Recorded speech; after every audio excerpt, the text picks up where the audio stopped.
Hi, I'm Dave here with Erica from MonsterCon TV, and we're here with Erin O Wallace and Judy over here. And Erin is a author that has a new book that's come out. Could you tell us a little bit about it? Okay, well, this is Haunted New Braunfels, and it actually got started by the History Press asking me to write a book about the history of New Braunfels, which I was completely excited about because my family is actually one of the founding families of New Braunfels, the Zerchers. And so I thought this would be a great way to get that information out there, and then they decided to kind of throw a little curve at me and ask me if I would throw some ghost stories in. So I was like, okay, I wasn't sure if I really wanted to do that, you know, because I'm a historian, and but then I started remembering all the stories that my grandmother had told me about the New Braunfels, the wonderful history and the tales and the legends and the ghosts. So I thought if she had told me all these stories, then it must be okay to do so. So I agreed.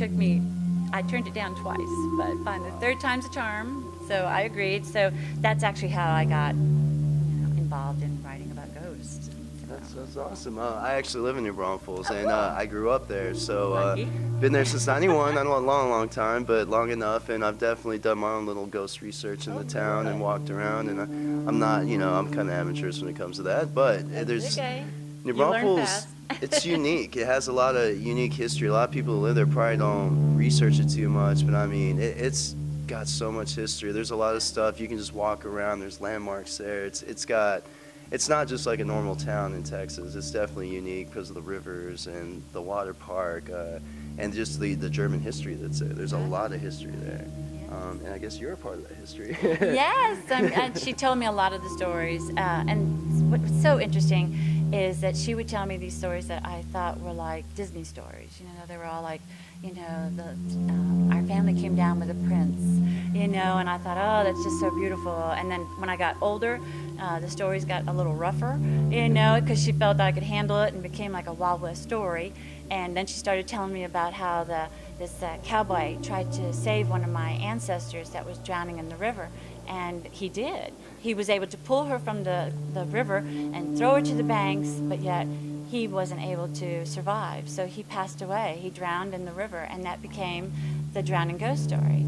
And so she told me that story, and I always thought it was fascinating, and so I did some research on it, and it was true. It was actually true. So, you can learn a lot about the history of New Braunfels, but there's also a lot of hauntings there, more so than you really realize. Yeah. Most of the people didn't want to talk about it. You're learning that, but it's haunted. Definitely. I encourage everybody. You can definitely need to check out her book. You can get it through Amazon. And who's the publisher again? I don't know. I just want to show my book. Okay. History Press. History Press. Check that out. What's really cool about that, in New Braunfels, most of our fans are really close in the area, and you got to pick up this book and definitely spend a weekend out there researching all this stuff and actually going to places and really checking it out, because it's a very unique experience to do that. And if you're hanging out in the area, I understand that you do a lot of book signings and you give speeches and stuff about paranormal. I do. I love being able to go to these engagements and be able to speak, because the way I see it is once you write the book, it's done. I don't get to write another one. So everything that I learn after the fact, I can share through my speaking engagements. It's like a verbal continuation of the story, which is fascinating because I keep meeting all these incredible people, and one of them is Judy.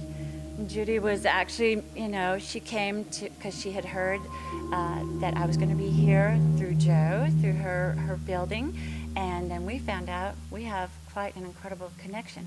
And so something is definitely pushing the issue that I'm supposed to find out more about New Braunfels. We have a connection with actually the serial killer that is in the book.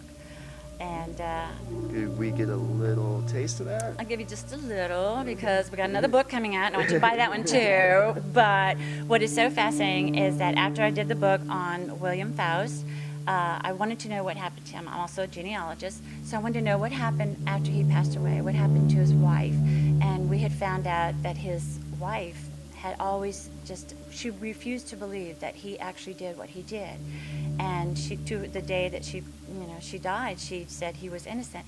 And so she actually had him buried in her family lot. And come to find out that Judy's family actually is the deed owner to the cemetery. Wow. That's Tell us a little spooky. bit about that. Well, when I heard that she was going to be here through Joanna, I thought, well, I'm going to come down here and meet, because I've had some unusual things happen out there. And so, because it's a private cemetery, I want it to remain that way, because it's been desecrated already, and we were able to, stop as much as we could, and now we definitely don't want to go any further. But the connection, which is just so strange to me, as that little Emma, who was the girl that to me was mistakenly murdered, was, from New Braunfels, and she was 13 years old. And my son, Swan, becomes enamored of this young woman from New Braunfels by the name of Catherine. And eventually, there's a wedding. So I'm invited to some functions, and I walk in and I say, oh my gosh, this is the Velcro house. Because I had traced the things that had happened from the cemetery. And so I said, why are you in the Velcro home? Oh, that's my great-great-grandfather. So my son married Catherine, who was a direct descendant of Emma. Okay, strange, right? Very strange. Right. So that's so you've known Joanne for quite a while Yeah, now. Joanne and I have known each other for over 30 years. Awesome. Yeah, So we're very close. that's definitely you're meeting her today. Yeah, so in my opinion, I really believe that it's Emma that is working her magic, because in the book it states that William had stayed at the Magnolia Hotel the night that he had accidentally murdered her.